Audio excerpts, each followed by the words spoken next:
Let's take a look at rationalizing a little bit. Number 19.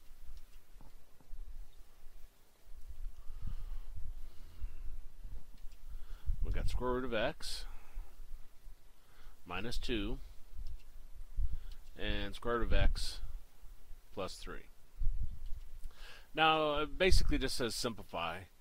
Simplify, when you're talking about square roots, means, well, there's different things it means, but the two things pertaining to fractions means you can't have a fraction inside of a square root, and you can't have a square root down in the denominator, which is what we have here.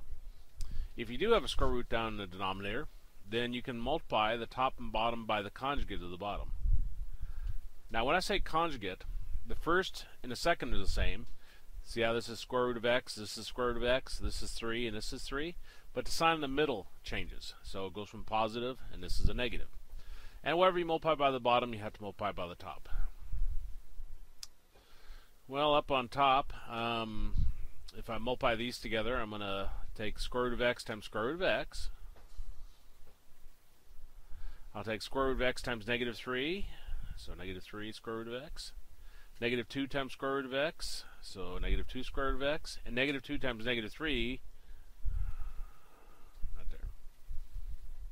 Now down below, the neat part about conjugates is all you have to do is multiply the first parts together and the last parts. So square root of x times square root of x, and 3 times negative 3. Well, up on top here, square root of x times square root of x is x.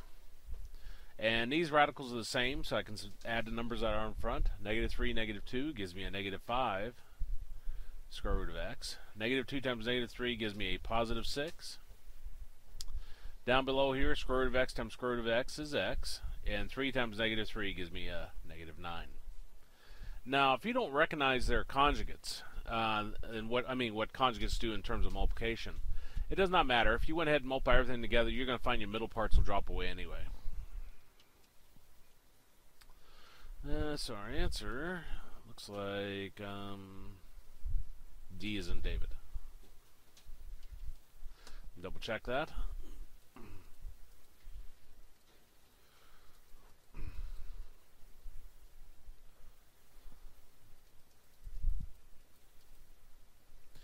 Now, one thing I ought to mention on this is if you have something that looks like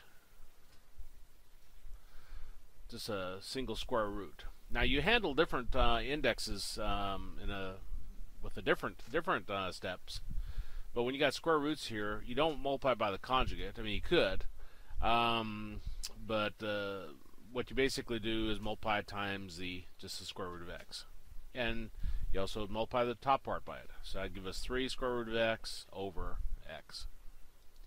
Now again, we assume everything's positive for the most part in mathematics, except for like usually one section in intermediate algebra, maybe 2. So we don't worry about whether it should be absolute value bars or anything.